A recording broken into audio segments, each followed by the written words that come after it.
What's up, BST? We're going to look at the single arm swing. If you haven't already seen it, I put up a video of the standard two-handed swing. Again, just like that one, I'm going to keep this pretty basic, pretty surface level. We're just going to cover the main points of what this movement is and what it's not. So let's roll a clip and let's look at a few from the side and from the front.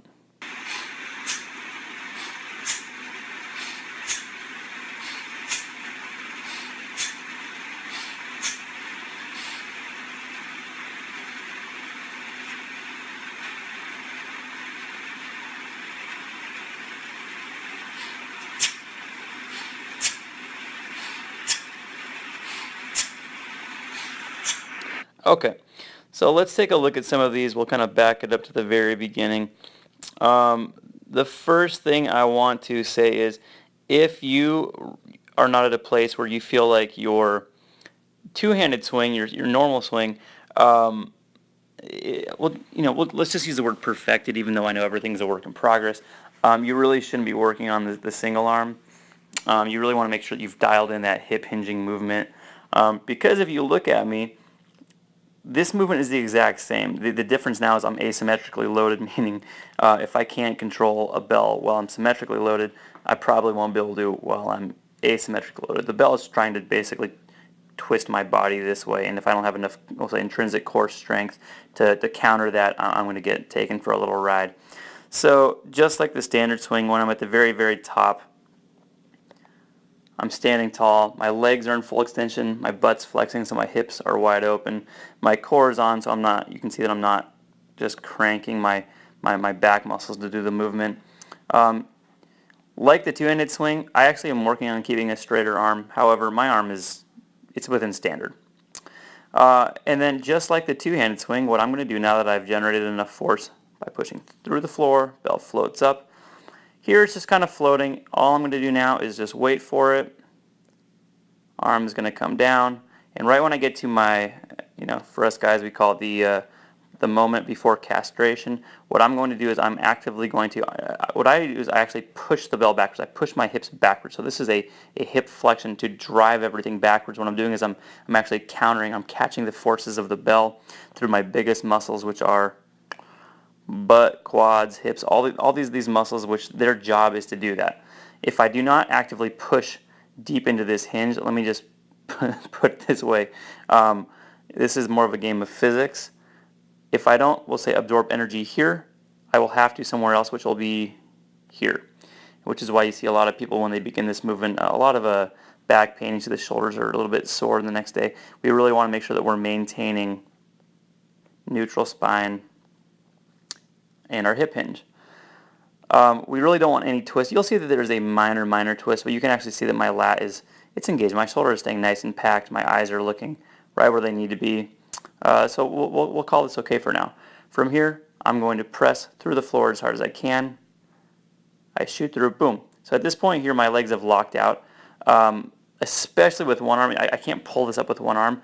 Now that I've put all that force through the floor, the bell floats. We're not going to talk about how high or how low you should go. The number one thing is as you are doing your swing, your shoulder needs to be in a set position here. This is a lot of weight trying to pull me forward.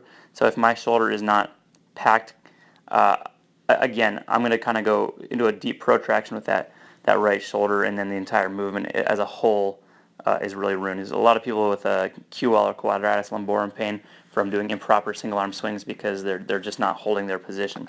So let's keep on rolling clip. So what I did is I actually gave a few variations here. The first one is, look at my off arm. Okay, so not the arm that's swinging, but the arm that's behind it.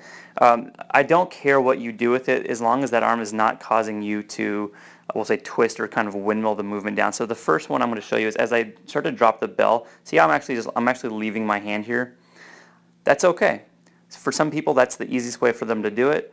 Nothing in the movement will change other than that arm. It doesn't need to be actively swinging with me. From here, I'm going to push down, and then I explode back up. And you can see that I'm actually putting my other hand, my off hand, on the bell. That kind of lets me know in my twisting. Because if I reach forward with my off hand and it's like 2 inches or 3 inches behind the handle, probably the arm with the bell got pulled forward. So I'm using that sort of as a measuring stick.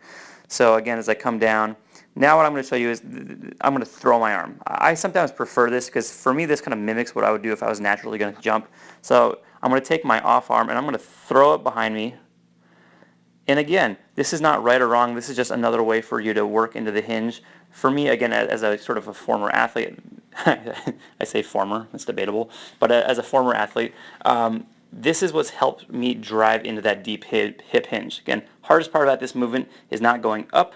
That is easy. It is going down and then driving into this hinge without allowing breakage in the shoulder girdle.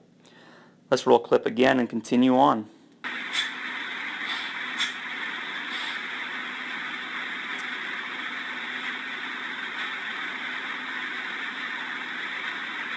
Okay, so we're going to look right here. Again, a little bit of a wide stance. That's okay. I'm working on a narrower stance. Today I filmed pretty tight hips. I actually prefer a narrower stance. But what I'm looking at is, we'll just say my thighs lined up with my feet. If not, then, well, you'll know right away if my knees are kind of buckling in. Well, now we're chicken-legged and you'll know. You will know. So make sure your knees are pointing with your toes. What I'm looking at from the front is I'm trying to make sure that I'm nice and straight. You can see where my sternum is. Sternum should be pointing straight down at the floor. I'll put up a video later on really how to set up and actually what I don't want to see during a setup. But when I do my initial hike, pause. Now you can see I am slightly rotated. That's okay. I'm within standard. I'm going to work on actually trying to not do that. However, look at this shoulder here. It's okay. You can see my chest is wide open. I haven't collapsed. I haven't fallen into a protraction. My eyes are looking, say somewhere about 5 to 10 feet in front of me. And then, again, just like the swing, I push to the floor, hips snap, bell will float. I'm keeping a nice calm face. I don't want to see any grizzle face as you're doing these things. Again, you're not lifting the bell with your neck. You're lifting it with your hips, your glutes, your quads, your hammies, all these big muscles. Your back and your shoulders' job is just to make sure they hold position. Bell is going to fall. I throw myself into it and repeat the process. Again, I like to touch the bell with my offhand. That just lets me know, am I staying even? So let's go ahead and watch it one more time through.